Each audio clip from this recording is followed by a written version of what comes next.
Well, this just in, out of the NFL, the Cleveland Browns are trading Kenny Pickett to the Raiders for a 2026 fifth-round pick. That's according to multiple reports. The Raiders were in the market for a backup quarterback after Aiden O'Connell broke his wrist in the preseason finale.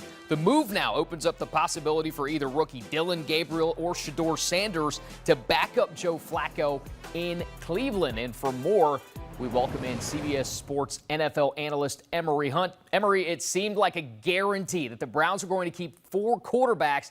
That is no longer the case. What is your reaction to Cleveland shipping Pickett to Vegas? I mean, technically they are keeping four. Deshaun Watson is still sitting out there, so they weren't lying. They just didn't say which four they were keeping, right? But in all seriousness, man, it's a great move for the Raiders, because Aiden O'Connell was a solid backup, a guy that has played some games, won some games, started some games, and now he's injured, so you have to find a way to back up Geno Smith. And Pickett was just sitting out there. He really kind of faded himself out of that quarterback competition between he, Flacco, and one of the rookies, because he was injured during the spring and during the 7-on-7 period where he injured his hamstring. So now he goes out to Vegas. He gets to really develop and be that backup quarterback, because that's where his ceiling is right now. He started some games, but he also has dealt with injury.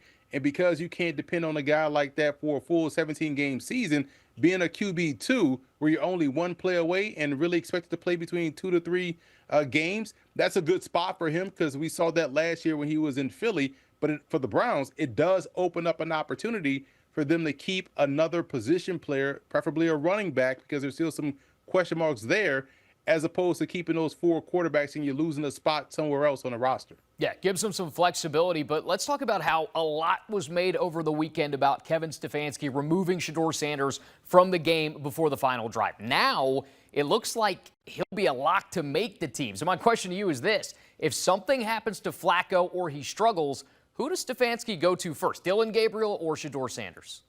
Based off what we've seen from Stefanski during the OTAs and the mini camps and training camp and in the preseason, it's going to be Dillon Gabriel. He's going to give him the first shot at the QB2 spot. If Flacco goes down, he gets to be the starter, and we'll see how Dillon Gabriel plays, and if he struggles, and he'll give way to Shedeur Sanders. And it's up to one of those rookies to really hold on to that job to keep the other rookie at bay. And what I like about this competition, I said this earlier, I was on Cleveland radio, and I'm saying, like, listen, both of these rookies, Shedeur Sanders and Dillon Gabriel, are going to benefit from what has happened during this offseason, during this spring, because they're both going to be hardened by their opportunities, by their pathway. Because Dillon Gabriel, no pun intended, everyone's talking over him as if he's not even in the room.